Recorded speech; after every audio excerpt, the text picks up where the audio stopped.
Hey, this is the old gaming geezer. Welcome along to episode 18 of the Indeterminate stuff. Now, I know I said I wasn't going to show the continuing fueling of the Expressway to heck. I got it right that time. But I'm going to show it quickly while I discuss a little problem I have. I've decided the Expressway to heck is not really suitable for the mission that I have in mind. So I'm going to have to I'm going to have to design a new ship. The Expressway to heck is definitely going out there. But I plan to send out two, but the design of the Expressway to heck is not going to work for my Tylo lander ship, which I have redesigned several times. Here we can see my space tug putting the last two fuel canisters on the Expressway to heck. So I need to design a new ship, and here is the second problem that I find myself with. I have what can only be described as rocket envy. That's right. The Expressway to heck looks fun and cool and everything and all that, but recently in my dark multiplayer games, I have seen the other side. Yes, the other side. For example, the Tiny Dudes Crimson Mothership. My god, that thing is enormous. It is huge. Now, I don't intend to build a ship that big, but I am going to build a ship not dissimilar to that. It's going to be much, much smaller, but I need a crew for it. I need a commander for my new ship, and hey, I've got a commander who's got experience and resolution, and he's out on Minmus. He's been there for ages. That's how much experience he's got. He's been on Minmus for probably a couple of years, and I need to get him back home. So here he is, Nelvis Kerman. He's making his way to the Minmus base Alfalfa, driving his lovely little rover over the surface of Minmus to get back to the base, where he will be reunited with the first Kerbals he's seen in 2 years. I think it's 2 years. I can't remember. So he finally gets over that rise. Took me ages to get him there. Even though he was only about 20 kilometers away, I had to get up a very steep hill, which took a couple of hours. I'm sorry it did. But eventually, we get to Moonbase Alfalfa. We can see he's approaching it now. Closing in. Nelvis Kerman is getting very excited by the prospect of seeing some more Kerbals after so long being alone. But little does he know that he's about to get sent out again. Oh, and here he comes. Oh, and he has a little bit of a problem. He's having some braking problems, but he figures he could litho brake this rover into the actual base itself, and it's a successful braking maneuver. It worked pretty well. It's a method I used to use in Grand Theft Auto all the time. If I needed to stop fast, well, there's a handy wall or a handy building. So Nelvis gets up and gets into the Moonbase Alfalfa, and he says, "Hey guys, how y'all doing?" Because he hasn't seen another Kerbal in such a long time. And he's looking through the can, and he's very happy. Now, we got to get Nelvis back, so I figure it's a perfect time to swap out the crew in the Moonbase Alfalfa. So what you're seeing here is my Minmus crew bus, and this ship is going out to Minmus. It's got a twin lander can on top, and it's got a hitchhiker module, and it's full of dudes. And these dudes are going out, and they're going to take over. They're going to relieve the crew of the Minmus base Alfalfa. They're going to be a full crew well, not a full crew, but almost a full crew. So as they rise and they drop their first stage, we are making our way up through the beautiful clouds brought to us by the Astronomer's Visual Pack, which looks quite pretty, I must say. Very nice indeed. Even from orbit up here, it really gives a nice realism to the game. Not that I want the game to be too realistic, because I'm having too much fun firing rockets into space with little or no thought of the cost or the consequences. And so our crew bus is in orbit around Kerbal, and now it is making its way out to Minmus. I'm cutting this very violently, so you don't see all the boring bits, because there's a lot to do here. I tried to squeeze quite a lot of things into this episode, so a lot of the fluff has been cut out. Now, I wish I could cut out the fluff that I'm talking right now as the Minmus crew bus approaches the moon of Minmus, and we get a weird texture change there. I think that might be something to do with the Astronomer's Visual Pack, because it has adjusted some of the textures of the planets. I'm not sure if I like it on Minmus, but yeah. There is another version of this mod which adds dust clouds on Minmus and glowing ground areas. I've seen it in other videos, but I haven't actually installed it myself. And here we have the crew bus doing a very, very fuel expensive approach to landing. I'm coming in very, very high. I don't know why I came in so high. I think I just didn't want to bother lowering my orbit and coming in low. I think because I was in a hurry. I had a lot to do, and, well, I had to do it. And so we're coming in low. Well, we're coming in high, should I say. And we're coming in high, we're coming in fast. We've still got our transfer stage on the back. I'm going to use the last of the fuel in the transfer stage. And I decided to come up with a new method of getting rid of it. And, well, I burned the engine there, and then I detached while spinning.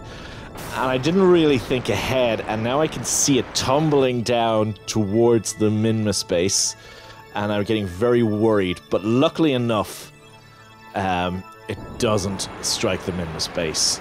It just misses it. There it is, crashing into the surface. I got very, very scared at that point. I was like, oh no, what's going on? What have I done? What have I done? And of course I hadn't quick saved, so if it had hit the Minmus base and destroyed it, I would have destroyed the Minmus base, and that would be just the way it was. So we're coming into land, fairly close to the Minmus base, and I bring it down quite nicely. Quite nicely. I can't make out how close we are on my preview window here in my video editing software, but close enough, and I get it down really gently. Quite a nice landing. I'm very pleased with that landing. And so now we've got to switch crews. Actually, first of all, I wanted to get a little bit closer because I figured we were too far away. I figured we got loads of fuel to spare, so let's get a little bit closer. Again, I still can't see how far away we are, but, you know, that's all right, that's all right. So the boys start getting out and start making their way over. This is all running now at 4 times speed because, well, you don't want to watch the whole thing. In fact, I'm going to cut it here so we don't see all 6 guys going over and the other 5 guys coming back. But we will show Nelvis finally leaving Minmus. He's the last one to leave the Minmus base Alfalfa. Well, not including the relief crew that are already on board. And here he is. He's running towards the Minmus bus. I'm going home, boys! And he climbs the ladder. And of course, he's going to get into the command pod. He's not going to get into the hitchhiker module because he's Nelvis Kerman. He's a Kerbal hero. He's been on Minmus for years. The only person who's been away longer is Lemuel Kerman, who's actually still on the moon. If you remember from, I think it might have been about 10 episodes ago. I don't remember exactly which episode it was, but Lemuel Kerman is still on the moon. I have not gone to rescue him yet. I will have to do that soon. So, here comes Nelvis Kerman coming back. Flying, oh, look at the clouds. They're so beautiful. They're so fantastic. I like them. Yeah, so Nelvis is coming in. Unfortunately, and I just heard a ding behind me. I don't know what that was. I think it was my son's telephone. So we're going to have to do a water landing here. If I'd have planned better, I probably would have managed to do a ground-based landing because this thing is designed to land on the ground. But, you know, it can land in the water as well. It's not such a bad situation as we look out at the clouds from inside. Nelvis Kerman is checking out the view, his first view of the surface of Kerman in years. And we're coming down to land, and we gonna burn our engines just to slow down because I was a little worried we were coming down a little bit fast, but we had plenty of fuel left to slow us down, and slowing us down quite well, and we very gently touch down into the water and then flop over, and part of the ship falls off. Urgh. That's so annoying when that happens. Well, luckily I managed to save all that stuff. Now here we see the ship that is going to go out to duel with the Expressway to heck. And I decided to dispense with the silly names for this one and to use a name from Celtic mythology because I am Irish and, well, I'm a mongrel race. The Irish have been invaded over the last several thousand years so many times. I can't really say that I'm a Celt, but I'm sure I've probably got some Celtic ancestry somewhere. So I've decided to call this the Setanta. And if you're familiar with Celtic mythology, you will know that that Setanta was a warrior who grew up to be called Cuchulainn, and he was the leader of a military group called the Red Hand. And they were involved with, 2,000 years ago, they were involved in cattle raiding other clans and what have you. And there's loads of legends surrounding this guy. But enough of that. So that was the Setanta into orbit, and now I am launching my Tylo lander. And at this point, you can't see it here, but I'm beginning to run out of money. I'm spending a ferocious amount of money to get this stuff into orbit. So I have the Expressway to heck in orbit.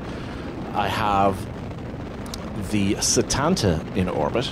This is my Tylo lander going into orbit. Now, the Tylo lander will be docking onto the back of the Setanta. Originally, it was going to be docked onto the Expressway to heck, or its sister ship. There was going to be a second one, but unfortunately there isn't. And I was going to have two of them, or another ship of the same mass, and that was the problem that I had, getting another ship of the same mass, because I didn't want to send out two Tylo landers. And I couldn't figure out what to do, what to create a ship of the same mass. So I decided, so that was the main reason why I built the second ship. And so this is my Tylo lander, and it's wobbling away there as it gets into orbit around Kerman, and it will be rendezvousing with the Setanta very soon as we drop our launch stage. Strangely enough, I'm not playing that at double speed, which I'd normally play everything at. So, and here we are, the Tylo lander is approaching the Setanta now. And you'll see as we get closer, this ship is going to dock onto the very back of the Tylo lander, but on the sides of the Tylo lander are two more, not on the Tylo lander, on the sides of the Setanta are two more docking ports, and we shall see what those are for soon enough. While the Tylo lander and its little transfer stage make its approach to the Setanta, we get in, and because the Tylo lander actually has no RCS, because basically it's as minimal as I could make it, and RCS was just adding too much weight. If you've ever been to Tylo, which I have not, you will know that it takes a hell of a lot of fuel to get down and a hell of a lot of fuel to get up. So I figured anything extraneous, like for example RCS fuel, is just not going to be going. So I managed to dock it with the Setanta, which was hard because the Setanta is quite heavy, and it took quite a long time to maneuver it around so I could get into dock. So I'm taking all the fuel from the transfer stage and I'm dumping it. Now, on the back of the Tylo lander is another docking port, which will be dropped long before it goes to Tylo, but I probably will add another fuel tank to the back of that I can drop as we go out to duel. So, this is what is going to dock onto the side, and I'm going to have two of them. This is a space plane built with the Spaceplane X parts, which or Spaceplane Plus parts, should I say? And I love these parts; they are fantastic. And I decided to have swept forward wings. I don't know why. I've been experimenting a lot with planes, and I find swept forward planes give me amazing lift. Amazing glide capacity. Like I built one that I just couldn't land it. That's how well it was gliding. I was gliding along.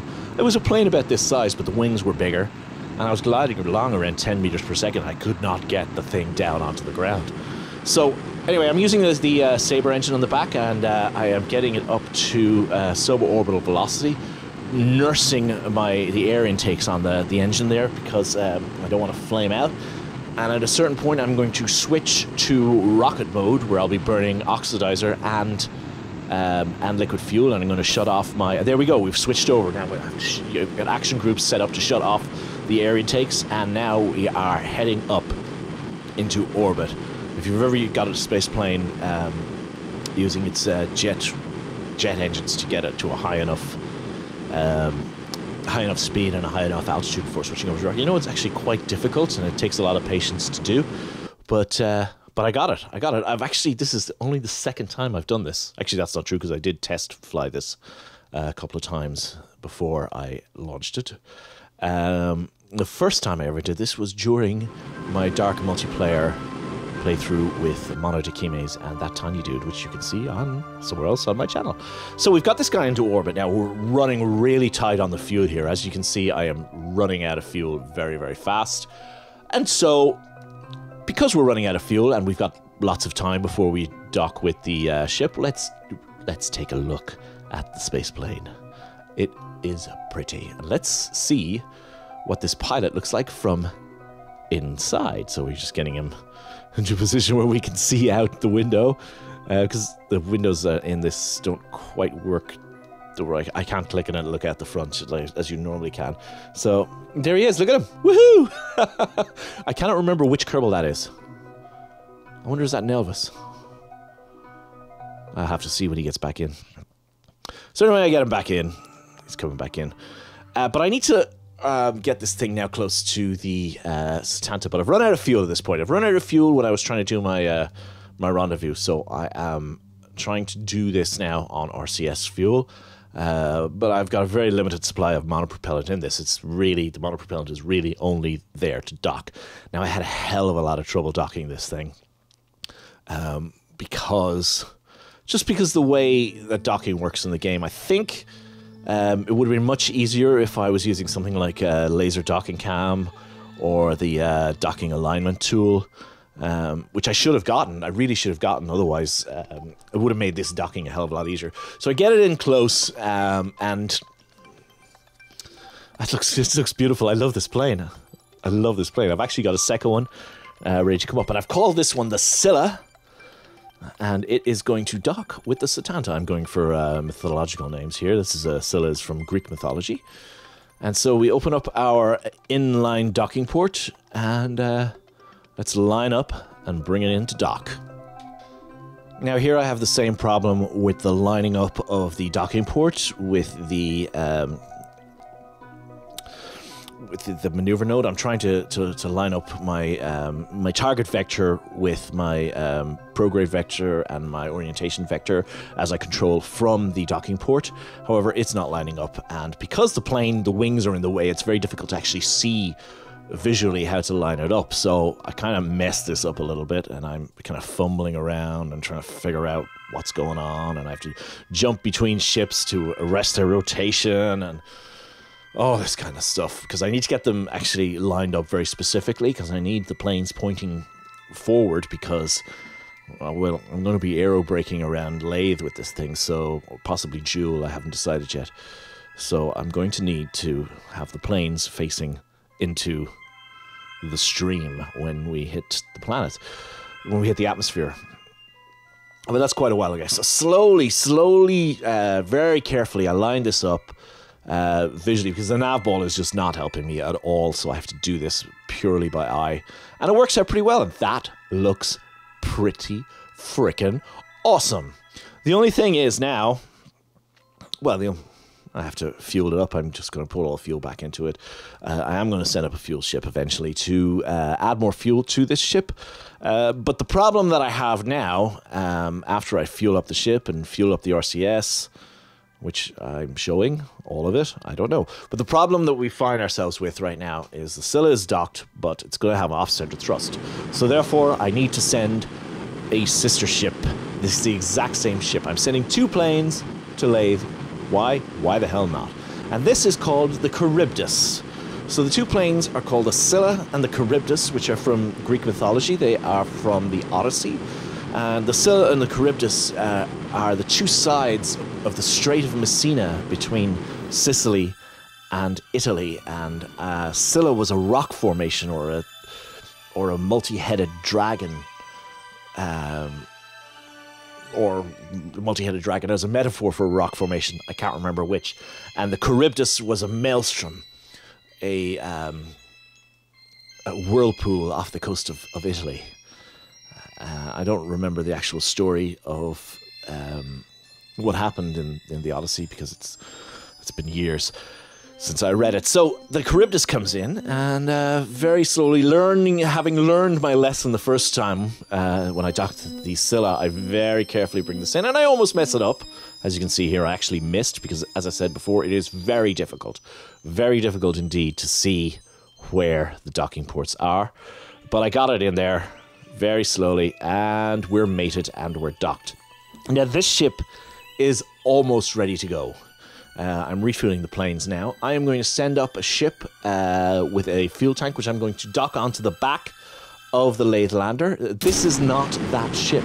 What you're seeing here is 2 small landers, which are going to be docked onto the Expressway to Heck, and these 2 landers are going to land on Paul and Bop.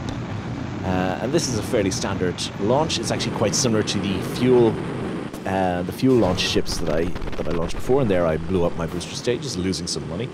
I have one more launch to do, and I have just enough cash to do it. But this video is getting very long, so I'll probably show that in the next video. It's the last launch. Actually, it's not the last launch. I need to do 2 more launches to get these guys in, because we need to get a full crew on board these ships. I need 4 crew on the Expressway to Heck, and I need... Well, I could do the Setanta with 4 crew as well, but I think I'm going to put 6 crew on the Setanta. So this is my first of my 2 mini landers. One of these is going to land on Paul, or one of them is going to land on Bop, and it's coming into dock. And I have Clampotron Junior docking ports in the front of those docking pods there, and I'm going to bring up some probes that I'm going to stick on those. Now I got to move my space tug out of the way here, because that's actually docked onto the other docking pod. So I'm just going to dock that onto the side, onto one of the fuel tank docking ports for the moment. And I don't know what I'm doing there, but eventually I get it around, rotate it around. When the space tug is on its own and it's not when it's not carrying anything, it's actually very, very agile. Probably too agile. It just spins around really, really fast. So you have to be really, really light on the controls for it. So I get it in and I slowly bring it into dock. As I said, I'm doing it slowly because you have to be really, really light on the controls of this thing. It's turned out to be way more agile than I thought on its own, but that's okay because it actually works really well as a space tug. In my multiplayer game, I actually have built, but we haven't played the next game yet. I have built a large version with the large Clampotron docking ports, but we haven't got that in this game yet because I have not. I haven't unlocked the... I haven't discovered the technology for large docking ports yet, because I haven't done the science. Hopefully when we get back from Jewel and get our guys back from Duna, who are still waiting for their return window from Duna, maybe we might have enough science to do that. But I probably will have to do a huge amount of contracts to get some money, because I'm running out of money. So now we're getting the second lander in there. We're just going to bring this over real quick and dock it. And so we were docking this onto the other docking pod. I can't remember if that's the port or the starboard docking pod, or is it the ventral or dorsal docking pod. I can't remember which. But, you know, not that it really matters when you're in space, because there is no up, there is no down. So I docked this, and I need to do a little moving around of the crew to get everybody into the right place. Just popping the guys in and out so they move into the areas where they need to be. And so I need to get this, because I'm running very, very low of money, I need to get the launch vessel back, and I forgot to put parachutes on this, and I also forgot to put landing gear on it. But I can't afford at the moment to not bring this back, because I only have like $7,000. Maybe $17,000 or something like that. So I don't have very much money, so I really have to get this back. And so I figure I'm going to bring it down manually, and I'm going to attempt to land it, because it's got enough fuel left in it. And, after the embarrassment of last time, I managed to get this thing very slowly, very gently down towards the ground. I was very proud of this. I've never actually landed a rocket on its engine before, but I did it this time. And slowly, very slowly, and it doesn't fall over. This is the old gaming geezer feeling very smug with himself. I'm going to sign off. Good night, farewell, adieu.